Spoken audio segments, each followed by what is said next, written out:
नूर Hussain master इस वक्त जिंदगी और मौत की कश्मकश में है और किस इलाके का रहने वाला है? भलेसा का रहने वाला है, जहां से आम आदमी पार्टी के प्रदेश अध्यक्ष और एमएलए महराज मलिक आते हैं। वही भलेसा जिस भलेसा से पूर्व नेता प्रतिपक्ष लोग राज्यसभा में गुलाम नबी आजाद आते हैं।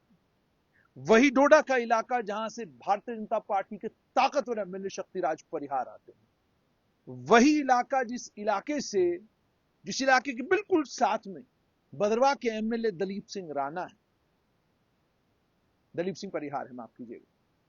इन ताकतवर लोगों के होने के बावजूद इस गरीब आदमी के लिए अभी तक चॉपर का बंदोबस्त नहीं हो पाया है। ये मौत और जिंदगी की कश्मकश में है और इस कश्मकश के बीच में इसे तवक्का और उम्मीद थी कि इसके ये लीडर इसके लिए चॉपर का बंदोबस्त करेंगे, मगर यूं लगता है कि इन लीडरों की या तो कोई सुनता नहीं या ये लीडर किसी को सुनाते नहीं। साथ आमिर मलिक हैं भलेसा से।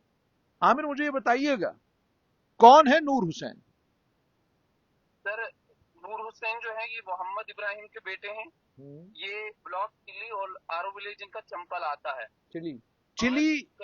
चिली किसका इलाका है? चिली किसका घर है? जो है ये महराजुद्दीन मलिक के पास कॉन्स्टिट्यूएंसी है। ठीक है जी।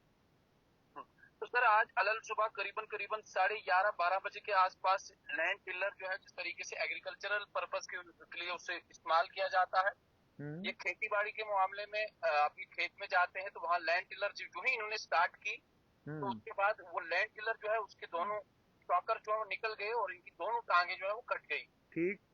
और ये जानकारी मेरे पास तब आई जब मुझे ब्लॉक चंगा के आरडीटी डिपार्टमेंट में काम करने वाले एक ब्लॉक डेवलपमेंट ऑफिसर वकील साहब ने मुझे कॉल किया। उन्होंने मुझे बताया कि आप मेरे पास आए। मैंने कहा कि क्या मामला है। मैं जब 2 मिनट के बाद उनके पास चला गया तो उनके पास ही मोहम्मद नूर हुसैन के बेटे, उनका नाम यूनस है, यूनस आरडीटी डिपार्टमेंट में ही काम करते हैं। ठीक। तो ब्लॉक डेवलपमेंट ऑफिसर साहब ने मुझे कहा कि यूनस के वालिद साहब के साथ इस तरीके से वारदात और इस तरीके से मामला पेश आया है। यूनस जो है अभी रो रहे हैं और मुझे कह रहे हैं कि मेरी वालिद साहब की जिंदगी बचाइए। आप इस समय डिप्टी कमिश्नर साहब को फोन कीजिए, आप इस समय महराजुद्दीन मलिक को कॉल कीजिए, आप इस समय दिलीप सिंह परिहार को कॉल कीजिए, आप किसी को भी कॉल कीजिए। मुझे मेरे बाप के लिए सिर्फ चॉपर चाहिए, उससे ज्यादा कुछ नहीं चाहिए। और मेरे लिए अगर चॉपर आए, मेरे वालिद साहब के लिए अगर चॉपर आएगा तो शायद उनकी जिंदगी बच जाएगी। और फिर मामला मतलब सिंपल नहीं था, मामला बहुत कॉम्प्लेक्स था। कॉम्प्लेक्स इसलिए था कि बहुत ज्यादा एक्सेसिव ब्लीडिंग जो है नूर हुसैन की वहां पे हुई थी ऑन स्पॉट। उसके बाद जब ये ठाठरी पहुंचते हैं तो आप जानते हैं सर, ट्रॉमा हॉस्पिटल तो उसका नाम है, मगर सूरत हाल ठाठरी हॉस्पिटल की है वो आप भी जानते हैं सर, और पूरी अवामुल नास जानती है, ठाठरी के लोग जानते हैं, डिस्ट्रिक्ट डोडा के विभिन्न इलाकों में लोग जानते हैं कि उस ट्रॉमा हॉस्पिटल की क्या कुछ सूरत हाल है। वहां से उन्हें फिर रेफर किया गया। वो जब ठाठरी से निकले तो प्रेमनगर के इलाके में उनके साथ एक नर्स भी थी। नर्स ने कहा कि स्टिल जो है एक्सेसिव ब्लीडिंग हो रही है और इन्हें गवर्नमेंट मेडिकल कॉलेज डोडा लिया गया। अब अगर गवर्नमेंट मेडिकल कॉलेज डोडा भी है सर और गवर्नमेंट मेडिकल कॉलेज जम्मू भी है, हमें इस बात की समझ नहीं आती है कि जब भी गवर्नमेंट मेडिकल कॉलेज डोडा में यहाँ से पेशेंट को लिया जाता है तो वहां से फिर रेफर करने की जरूरत आगे क्या पड़ती है। या तो यहाँ की स्टाफ मेंबरान सर मतलब काबिल नहीं है, तो या फिर यहाँ अवेलेबिलिटी नहीं, लेकिन असल मसला किसी की काबिलियत का नहीं है। मामला बेसिकली ये गवर्नमेंट मेडिकल कॉलेज डोडा को बने हुए थोड़ा वक्त हुआ है, वहां पर वो कोशिश पूरी कर रहे हैं कि भाई वहां पर तमाम तरह की सहूलियात मुहैया हो, मगर सहूलियात ना होने की वजह से एक परेशानी तो है।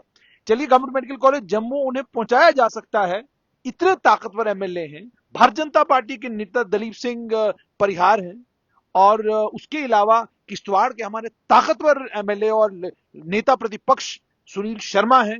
उसके अलावा और कई ताकतवर लोग हैं, प्यारेलाल शर्मा नेशनल कॉन्फ्रेंस के एक बड़े ताकतवर लीडर। इतने ताकतवर लीडर जिस इलाके में हो और एक चॉपर का बंदोबस्त न कर सकें, ये क्या दर्शाता है? सर, जिस तरीके से आपने कहा कि ये दर्शाता क्या है, अगर मैं एमएलए दलीप सिंह परिहार की बात करूं तो रिपीटेडली उन्होंने मुझे 3 से 4 बार कॉल किया और उन्होंने कहा कि मैंने डिप्टी कमिश्नर साहब से बात की। उसके बाद मेरी बात डिप्टी कमिश्नर डोडा हरविंदर सिंह साहब से भी हुई। उन्होंने कहा कि मैं ट्राई कर रहा हूँ बेस्ट करने की, बट उसके बाद भी कुछ नहीं हो पाया। लेकिन मुझे आमिर मुझे ये बताइए, आप एक उस सियासी जमात से ताल्लुक रखते हैं जो सियासी जमात बरसर इख्तदार है, बीजेपी के लीडर हैं, मरकज में आपकी सरकार है। आप डिवकॉम से डायरेक्ट बात कर सकते हैं और डिवकॉम को कह सकते हैं कि जनाब मुझे चॉपर चाहिए, क्योंकि मेरे इलाके का एक आदमी, मेरी कॉन्स्टिट्यूंसी का, या यूं मानिए मेरे जिले का एक आदमी जो है वो इस वक्त जिंदगी और मौत की कश्मकश में है, मुझे उसको क्या कहते हैं गवर्नमेंट मेडिकल कॉलेज जम्मू पहुंचाना है। जब इन्हीं चॉपरों में 3 सरकारी अफसर सिर्फ इसलिए जम्मू भेज दिए गए क्योंकि खदशा था कि उनको दिल का दौरा पड़ा है, तो और उसके बाद उन्होंने प्राइवेट अस्पतालों में अपना इलाज करवाया, तो क्या एक गरीब आदमी के लिए चॉपर का बंदोबस्त नहीं हो सकता? सर जी बिल्कुल आपने सही फरमाया। कुछ वक्त पहले स्ट्रेट लाइन पे ही आप ही ने खबर की थी कि किश्तवाड़ में 3 सरकारी मुलाजिमों को दिल का दौरा पड़ा, और दिल का दौरा पड़ा या नहीं पड़ा वो अभी तक भी हमें मालूम नहीं चला था कि वो पड़ा था या नहीं पड़ा था। वो खच्चा थी, बिल्कुल, अगर खच्चा होने के बावजूद भी उन्हें चापर दिया गया था।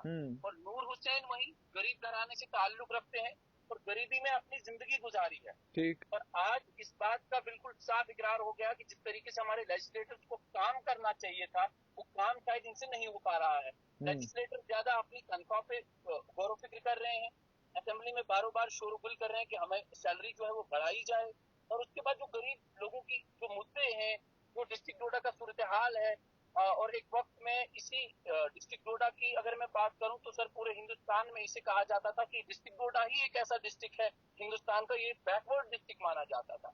पहाड़ी इलाके हैं, यहाँ कोई पूछने वाला नहीं है। और अफसोस तब भी होता है कि जब यहाँ के मुख्यमंत्री भी रहे हैं हमारे गुलाम नबी आजाद ने बहुत सारी राहतें दी भी, मगर स्टिल जो है सर यहाँ अभी भी बहुत सारी ऐसी चीजें हैं जिन चीजों से आम इंसान की जिंदगी अभी भी परेशानी में ही। मुझे आमिर जहां तक याद है आपके भलेसा में सब डिस्ट्रिक्ट हॉस्पिटल है। जी सर बिल्कुल आप ठीक बोल रहे हैं। तो क्या सब डिस्ट्रिक्ट हॉस्पिटल में सुविधाएं मौजूद नहीं है, डॉक्टर मौजूद नहीं है? सर सब डिस्ट्रिक्ट हॉस्पिटल की कंडीशन ये है कि यहाँ पे ना हमें गायनिकोलॉजिस्ट है, ना रेडियोलॉजिस्ट है, ना ऑर्थो डॉक्टर है, ना सर्जन है, ना बहुत सारे। फिर है कौन? सर इसके बारे में हमने एन नंबर ऑफ टाइम्स बताया, हमने खबरें भी चलाई, हमने एडमिनिस्ट्रेशन को बताया, हमने ड्यू काम तक पहुंचाने किसी ने नहीं सुनी। किसी ने नहीं सुनी। और इवन खुद भी एमएलए एक बार नहीं बल्कि महराजुद्दीन मलिक साहब भी यहाँ 2-3 बार आए, उन्होंने भी हंगामा किया। उसके बाद दिलीप सिंह परिहार साहब आए, उन्होंने भी हंगामा किया। फिर कुछ लोगों की यहाँ पे ट्रांसफर हो गई, ये डायरेक्टर हेल्थ ने कुछ लोगों की यहाँ ट्रांसफर की, वो लोग आए नहीं। उसके बाद डायरेक्टर हेल्थ ने एक्सप्लेनेशन भी नहीं निकाली वहाँ क्यों नहीं दे रहे हैं। उसके बाद एक और सर्जन सर कुछ दिन पहले यहाँ पे उन्हें डायरेक्टर हेल्थ ने फिर से ऑर्डर निकाला कि आपकी या तो डायरेक्टर हेल्थ सिर्फ ऑर्डर निकालते हैं और उनकी भी सुनवाई नहीं है, या तो एमएलए साहब यहाँ से लेटर लिखते हैं और उसके बाद सिर्फ बात करते हैं, लोगों को सोशल मीडिया पे ये कहने की कोशिश करते हैं, ये जतलाने की कोशिश करते हैं कि देखिए भाई हम आपके लिए काम कर रहे हैं, सुबह शाम हम अस्पतालों का दौरा कर रहे हैं। और जमीनी स्तर पर जब हम लोग देखते हैं कि जमीनी स्तर पर, आमिर बहुत बहुत शुक्रिया, जमीनी स्तर पर हकीकत यही है कि नूर हुसैन इस वक्त गवर्नमेंट मेडिकल कॉलेज डोडा में मौत और जिंदगी की कश्मकश में है, लड़ाई लड़ रहा है, और हमारे लीडर साहिबान से एक चॉपर अरेंज नहीं हो रहा। तो ये कहानी है जी उस इलाके की जिस इलाके में ताकतवर लीडरों की कोई कमी नहीं, और एक गरीब नूर हुसैन टीचर के लिए चॉपर का बंदोबस्त नहीं हो पा रहा, हेलीकॉप्टर का बंदोबस्त नहीं हो पा रहा, ताकि उसे डोडा से government medical college Jammu shift किया जा सके। जिम्मेदारी एमएलए साहिबान की है, जिम्मेदारी उनकी है जो बरसर इख्तदार है, जिम्मेदारी उनकी है जो इस इलाके के रहनुमा और रहबर हैं, और जिम्मेदारी उनकी है जो बड़े दमखम के साथ अपनी गरीब आवाम के साथ खड़ा होने का दावा करते हैं।